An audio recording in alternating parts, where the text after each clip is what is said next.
So my name is Susan Tupper. I'm a physical therapist by clinical background, currently in Saskatoon within the Department of Clinical Excellence. So I report up to Colin Hartness as well.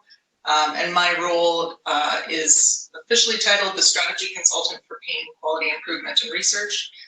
So I do a fair amount of research, and other things I do include writing a clinical standard for pain assessment and management for the Health Authority. I do a lot of education for healthcare providers, for trainees, primarily nursing and physical therapy, and the public as well. So I teach about pain to the public. All right, so I'm going to be talking about exercise for people with chronic pain. And I'm going to start off just reviewing some of the short and long-term effects of exercise on the nervous system and how that affects nociception and the pain system and the inflammatory system as well. I'll discuss some of the predictors of exercise adherence for people with chronic pain, and then I'll be talking about a research project that I've been working on with a team of people, largely here in Saskatoon, but also international collaborators as well. And our research is to develop capacity of community-based exercise instructors to work with people with chronic pain.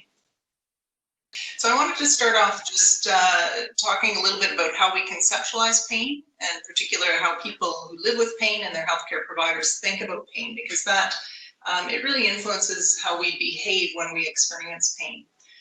So the proposed new definition of pain from the International Association for the Study of Pain is that it's an aversive sensory and emotional experience, typically caused by or resembling that caused by actual or potential tissue damage.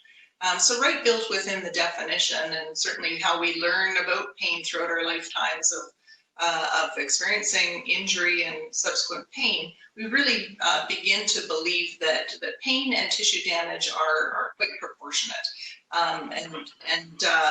So one of the problems with this misconception that in order to have pain you must have tissue damage, and the two must be proportionately related. Some of the problems that go along with that, number one, is particularly for people with chronic pain, that they prioritize finding what's wrong, finding that tissue-based problem and trying to fix that.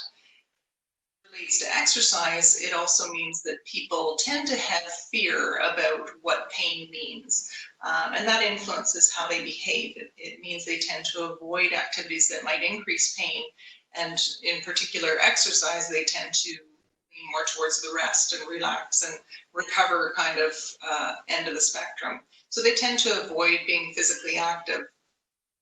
And of course, as healthcare providers and the media, there's a lot of messaging going around about pain and exercise that may not be overly helpful. So as a clinician, I've said a lot of these things, you know, if it hurts, don't do it, or let pain be your guide, or this might be uncomfortable, but it shouldn't hurt. And we are basically assuming that pain is acute when we say messages like this, that you know, if there's pain, that must mean that your safety and your integrity of your tissues is being threatened, so you need to back off. Well, you know, it doesn't take very much to know that when you're working with people with chronic pain, that of course these guidelines just, they don't make sense, right? If it hurts all the time, how can you let pain be your guide? Or how can you say, you know, it won't hurt, something won't hurt, because everything hurts. And then, of course, those messages at the other end of the spectrum of, you know, no pain, no gain, or don't stop till you drop, you know, those kind of push through it, ignore your pain, those aren't helpful messages either. So essentially, when we're working with people with chronic pain, we need to teach them some more critical thinking around pain and exercise and what it means. And they certainly need to have a better understanding of the relationship between pain and tissue damage, but also how the nervous system works to produce pain, even when tissue damage has healed quite sufficiently. Prescribe exercise, and it tends to get pigeonholed a little bit into the realm of physical function and weight loss. We tend to think more about prescribing it in situations when somebody's lost their mobility or they're not able to work as much as they used to be able to work. But we really should be thinking more about the broader impacts of exercise on the whole person and be prescribing exercise early as a way of preventing development of chronic pain. And there's lots of good evidence to support early intervention and early mobilization. There's evidence to support, just a reminder to people to please mute their microphones. There's good evidence to show that there's a broad spectrum of positive benefits for people when they're physically active. So what happens when we exercise? Some of you may be familiar with the term exercise-induced hypoalgesia. Basically, that hypo means less and algesia means pain. So it's a brief period of reduced sensitivity to pain during and shortly after we exercise. We know that these changes are centrally mediated because the change in the pain thresholds occurs throughout the body. So you can be doing a bicep curl on your right arm and you can have a change in your pain threshold, so reduced pain sensitivity in your left big toe. So it's spread throughout the body, and so that means that it's not locally mediated, it's centrally mediated. It also doesn't take a lot of exercise to induce the exercise-induced hypoalgesia or the EIH response. There's a number of different protocols that have been studied in both in healthy and chronic pain populations. But even 5 minutes of about 70% of your VO2 max. So that's a brisk walk where you're starting to breathe heavier, your blood pressure is going up a little bit, your heart rate's going up a bit, but you're not exhausting yourself. So about 5 minutes of that will result in a reduction of your pain sensitivity or an increase in your pain thresholds that lasts for about 30 minutes after you exercise. And resistance exercise will also produce this effect. So even the lowest protocol I was able to find was a 3-minute isometric contraction at 25% of a maximum voluntary contraction. So basically, if you take one of those little stress reliever balls and squeeze it in your hand for a few minutes, it will produce an EIH response that lasts for a few minutes. But of course, there is a dose and training response with the EIH effect. So the more you exercise, the more vigorously you exercise, the more robust the EIH response will be. And also the training response, where the more frequently you exercise, the more robust your response will be. So what causes the EIH response? Well, there's the most focus has been on endogenous opioids, and people have probably heard of the endorphins and the runner's high. It's often nicknamed. So opioids certainly play a role, or endogenous opioids play a role in this. So the EIH response, we know it's not fully mediated by endogenous opioids, because if you give an opioid antagonist, you can partially but not fully block the EIH response. So since about 2013 or 2012, I guess, the role of endocannabinoids have also been explored. And similar to the endogenous opioids, we know that it's not fully responsible for the effect. So you can block the endocannabinoid receptors without blocking the endogenous opioid receptors. And again, you can partially block the EIH response. And it will affect both the pain effects of exercise as well as the anxiety reducing effects of exercise with the endocannabinoids. So the two of these work certainly in concert together. It looks like the endocannabinoids will, to a certain extent, mediate the endogenous opioid response. But again, these two together don't even fully explain the full response of EIH. There are a number of other changes that occur in the body with exercise, both the short-term bout as well as long-term exercise, that may have an impact on pain. They may not contribute to the EIH response, so that's short-term relief in pain that occurs with exercise, but they have an impact on the whole body in a way that reduces pain long-term. So some of these are the inflammatory and immune responses. So contracting skeletal muscle will produce interleukin-6, which is a pro-inflammatory cytokine, but so you get an increase in inflammation with contracting skeletal muscle, but IL-6 actually it kickstarts the anti-inflammatory cascade. So very quickly with muscle contractions, you get this reduction of systemic inflammation that lasts for up to a couple of days after you exercise. You also get an increase in circulating anti-inflammatory cytokines like interleukin-10. There are a number of other neuromodulatory changes as well. So you get some neuroregenerative molecules and proteins being produced, such as increase in nerve growth factor and brain-derived neurotrophic factor.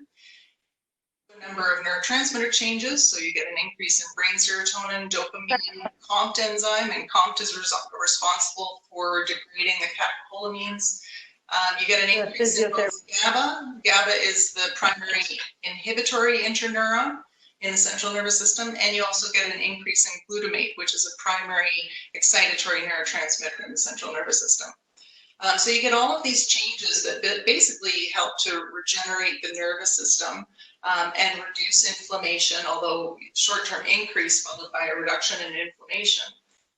For people with a sensitized nervous system, this means that you can get variable responses. It depends on really what's happening within their nervous system. For some people with chronic pain, they get the normal EIH response.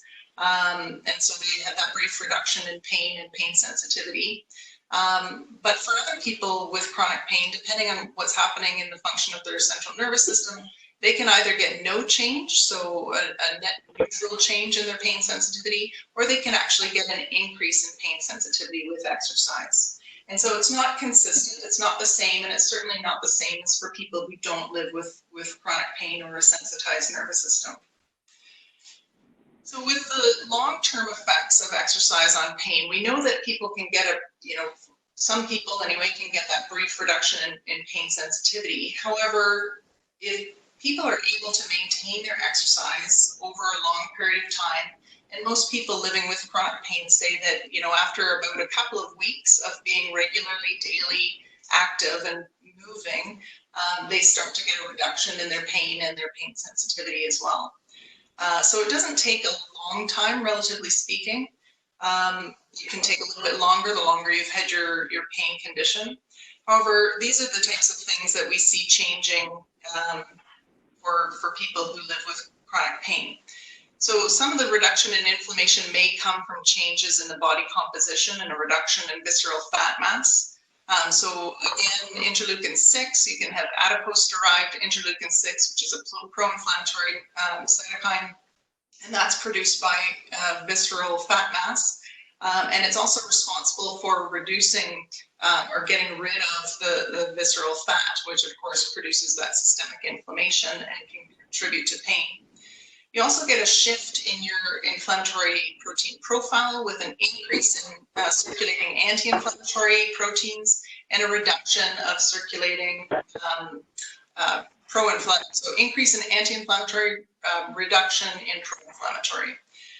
You also get a shift in your macrophage profile as well. So you get an increase in your M2 type or your anti-inflammatory macrophages and a reduction in the M1 type or the pro-inflammatory macrophages. And some of these changes in the inflammatory profile we know are mediated by epigenetic changes that result from that regular exercise participation. So of course our genome, our DNA sequencing itself doesn't change, that's fixed. However, with exposures to the environment that can be positive, like exercise, good diet, sleeping well, or negative environmental impacts such as smoking and being sedentary and having a high-fat diet, we can change the expression of our genes. And with exercise, we change the epigenetics or the gene expression related to both inflammation as well as some of those neurotrophic factors. And so there's a growth in research in this area, but some of the things that have been found is that there's an increase in brain-derived neurotrophic factor, some increases in the anti-inflammatory mediators. So overall, we know that if people can exercise, if they can exercise regularly, that movement is good for them over the long run. And there have been hundreds of randomized control trials and meta-analyses and systematic reviews saying that regular exercise, if people can stick with it, it can have positive, not huge, but positive impacts on their pain. However, for people with chronic pain, for any of us who try to change a behavior, begin to exercise more, or floss your teeth more often, that kind of thing. We know there are barriers to those behavior changes, and for people with chronic pain, they experience additional barriers to these behavior changes. There's been some recent research looking at the mesocortical limbic system of people with chronic pain, showing that they have less of the positive benefits of reward of behavior change. And so some of those brain-related changes may mean that there's a lower motivation, basically, for these positive outcomes and positive behavior changes. So I'll switch gears now and tell you a little bit about the research that we've been working on over the last 4 years. So this is our team. So Nancy Gersick from the College of Kinesiology here at the U of S and myself are the PIs on this research, and we have collaborators from Colorado. We have people from kinesiology, Larry Brawley, a community consultant, Laurie Helston from education, and Pam Downs from anthropology.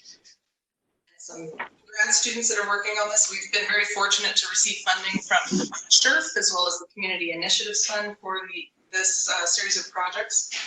So what we did, we started off with 10 focus groups, and we invited people with chronic pain, their significant others, healthcare providers, and community-based exercise instructors. And we had separate focus groups for each of those people, those categories of participants. So we held focus groups in 3 different communities, urban and rural communities across Saskatchewan. And we really wanted to look at how we could support people with chronic pain to stick with exercise. And we initially thought that we would be working with the healthcare providers and trying to develop some way of facilitating that communication and encouragement between healthcare providers and people living with chronic pain. But interestingly, the people living with pain and the significant others said that that's not what they wanted. They wanted to receive basically the thumbs up from their family doc, saying that they had the go-ahead, they were safe to exercise. Maybe they wanted to work a little bit with the physio to get some specific information, but where they wanted us to do our work was with the community-based exercise instructors, so that they recognized that, they had this pain condition probably for a lifetime, and they wanted to be able to access safe physical activity in their communities with their friends and loved ones throughout their lifespan. They didn't want to have to be getting exercise instruction from a healthcare provider. So what we did is we developed a workshop for community-based exercise instructors, and it was about an hour and a half when we started, and then got feedback from the people that took the course who said, we want more information on pain. So I was thrilled. They wanted to learn more about neurophysiology. And we ended up developing a series of 7 tools that the exercise instructors could work with their participants at the exercise class. So we revised and developed the course over about a year, and ended up with a 3-hour online or in-person education module, and then a 3-hour in-person practical component to the workshop. So it's 6 hours now. The first 3 hours, the educational component, in 4 different communities to exercise instructors, and we tested their change in pain knowledge as well as their change in self-efficacy to work with people with chronic pain. We looked at the change in that pre and post. And now where we're at is we're doing another series. We're doing the analysis on 10 focus groups that we've done, 5 of them with exercise instructors, 5 with people living with pain, to get their feedback on the course and what we've developed. And we'll do further revisions as well. So why this is needed, why that community-based approach? I mean, first of all, it's what the people with pain are requesting. But also, if you think about it, with 20% of the population living with persistent pain, those specialty services where the knowledge about pain is centralized with, a pain clinic or, physical therapists or OTs that have training in pain, it's not going to be sufficient to meet the demand. There's just too many people. The majority of people living with chronic pain don't actually need to access specialty services. You know, of that 250,000, the large majority of them, well over 60%, are doing fairly well. They may need to, you know, talk to a physio or an OT for some specific advice, or go to, you know, see a social worker or a psychologist for some counseling. But the majority of them are able to maintain their work and able to maintain their functional roles. But in recognition too that pain is a chronic condition and people can get worse with it and better with it, we need opportunities for people to be able to receive information about pain and to learn about exercise and the importance of exercise when you live with a pain condition, and that needs to be available for them across their lifespan. So we need population health approaches to improving exercise participation in people living with pain. In addition to, few people are able to access, especially in rural and remote communities, they're not able to access exercise specialists with specialized knowledge in pain. And so our approach has been to decentralize that knowledge and get it out into the community. So looking at the cognitive determinants of exercise, so regardless of whether you live with pain or not, you need to be able to, your beliefs and motivations will impact your exercise adherence. It's not good enough just to tell people that exercise is good for them. The majority of people know that unless they really haven't been paying any attention to any social media or any advertisements since the 1970s. We've been promoting exercise. We know that knowledge about the benefit of it isn't enough to stimulate that action. So with our course, we've been working not just in teaching people about the benefits, but also giving them practical applied tools that they can use to build their capacity to adhere to exercise.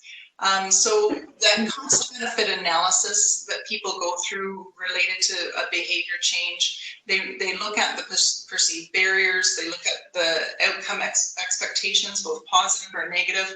So for example, for someone living with pain, fatigue may be a barrier for them in participating in exercise, but also they may believe that if they're physically active, that a negative outcome from that may be that they'll increase their pain. On top of those beliefs about what might happen, self-efficacy is another major component of what determines exercise adherence. So people need the ability to plan and execute a task. So they need to know where they're going to go to exercise, what equipment they need to do it, who they're going to go with, what it's going to cost, whether they need childcare while they go. They also need coping self-efficacy. So basically they need to be able to do the activity with any of those negative contingencies that pop up. So for example, someone with chronic pain, if they have a muscle spasm or pain with a certain exercise, they need to be able to look at that and modify and manage around that so that they can keep exercising. They also need recovery self-efficacy where they, you know, where if they run into a problem, a roadblock, or they lapse in their exercise, they need to be able to reset and restart again. So quite a few things, quite a few skills that people need in order to maintain behavior change. So our workshop, we do talk about neurophysiology of pain. We talk about the fact that pain and tissue damage don't necessarily go hand in hand, and the importance of being physically active in a safe way, of course. And then we teach 7 tools that include things like identifying exercise motivators, breaking down your physical activity goals into SMART goals that are manageable, identifying and planning around those barriers. And we teach about pain monitoring, so self-assessment and interpretation of pain, but also proactive approaches to self-manage their pain, and we call this our 4 Ps tool. And they work with healthcare providers to develop this if that's appropriate. And then the case-based practical component is 3 hours long. We teach the exercise instructors, we give a scenario for nociceptive pain, which is someone awaiting a hip surgery, a hip replacement surgery. We have a neuropathic pain or somebody with a stable low back pain with a radiculopathy. And then we have a nociplastic pain case as well, somebody with fibromyalgia who are running into troubles with their exercises. And then we teach the instructors on how to work with them and apply the tools and in a way basically that promotes that movement is good, Just keep moving, modify and adapt and self-manage as needed to keep the pain as minimal as possible when you're moving, and to keep it as enjoyable as possible for people as well. So looking at our knowledge change, just with the 3-hour theory-based component of the workshop, we had statistically significant changes in pain knowledge, and the pain knowledge was on a 0 to 100% scale. So they went from 67.8 up to 76, so a little bit of an increase. Our tool for assessing, we used this City of Hope knowledge and attitudes about pain scale. So it wasn't exactly specific for exercise instructors. And it wasn't geared specifically to the content that we were teaching. So we were happy to see even a little increase in the pain knowledge. Self-efficacy to deliver is on a 10-point scale, or 11-point, I guess, 0 to 10. So we had a statistically significant increase in self-efficacy to deliver integrated information about both pain and physical activity. So this was a series of 16 questions that were specific to different self-efficacy tasks. And so we had 48 exercise instructors, mean age of 44 years, and the majority of them were female. So here's just an example of an information handout that exercise instructors can give their patients with pain. So this is just what we're calling our fact sheet. It actually isn't even one of our 7 tools. So it just gives people information about how they can self-manage and monitor their exercise participation. So now with the 10 focus groups that we're doing, or that we're analyzing right now, we've got the data and are working through coding it. But I thought it was interesting to show that people with pain, like I talked earlier about the need to have kind of that nuanced critical thinking approach to chronic pain. So these are what some of the experiences that people with chronic pain have with exercise. So of course they have their daily chronic pain. And for most of them, they say, yes, when you're exercise naive and you begin to be active, it increases your daily pain.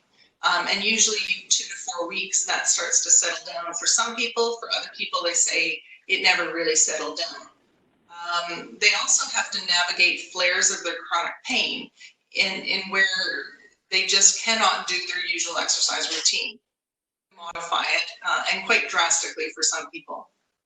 They also experience, like the rest of us, they have delayed onset muscle soreness, which they perceive, one participant called it an exquisite pain. She said that it was such a relief to finally get her muscles moving to a point where they felt sore, that she really liked that experience of delayed onset muscle soreness.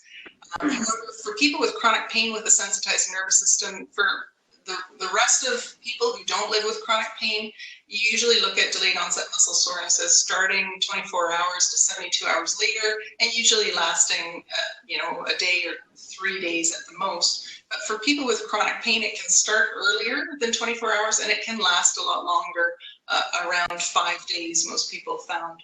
And so it's difficult because delayed onset muscle soreness, the only reliever for that is to keep moving. However, they had a hard time telling the difference between delayed onset muscle soreness and acute injury pain.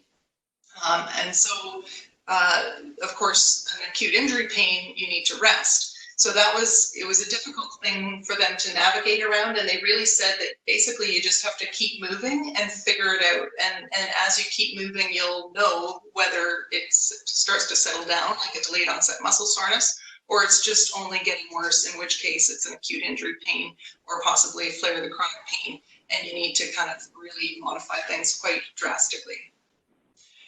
So some highlights. Last year we received the Stephen P. Hooker Award from the American Public Health Association for outstanding research at the American Public Health Association conference. We've also been approved by the Saskatchewan Parks and Recreation to offer 6 continuing education credits for this course. We've also been in dialogue with the Canadian Society for Exercise Physiology to offer CECs through them as well on a national basis. And there's individuals, collaborators both in Toronto and Alberta who have expressed an interest in partnering with us to do more national trials of this research. So we do have, based on the 10 focus groups with exercise instructors and people with pain, we're going to be doing further modifications to our workshop and our handouts. And we've also been encouraged to develop this on an app. So we're looking for additional grants to do that. And we have an online version of the 3-hour workshop that we need to kind of tweak a little bit based on our feedback. We also need to develop train-the-trainer materials and workshops. And then, of course, we need to test the impact of our workshop both on instructor behavior. So we know it changes self-efficacy and knowledge, but does it actually change exercise instructor behaviors? And does it affect the people, the exercise participants who work with somebody who's received our training? So that's the next steps for this research. So if I could summarize the messages, the key messages for people with pain when they're being active.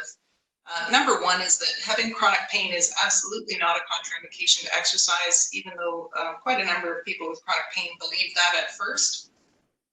Also, it's important that the message goes out that this isn't a test. It's not a let's try exercise and see how it works, because there's a fair amount of effort that people have to put in before they get the benefits. So if you say, give it a try, go exercise, see how it works, that's not helpful for them. They need to get the message that this is a positive lifestyle change, that it has positive epigenetic effects. These can take several weeks to start working, and being physically active will benefit the person, not just for their pain, but their overall health down the road.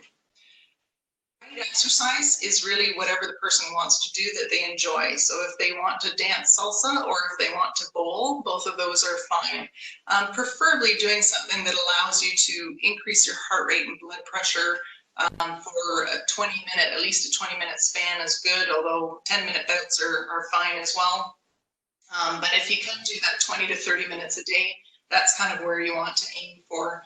Of course, with people with chronic pain, they may need to start at being basically just interrupting their sedentary time. Maybe a good goal for them to begin with, just setting an alarm, getting up off the couch, moving, standing, going up onto the toes, that kind of thing, or moving their arms around if they aren't able to stand. Just being regularly active every hour to just get some mobility. If exercise hurts, and for people with chronic pain, it probably will be uncomfortable.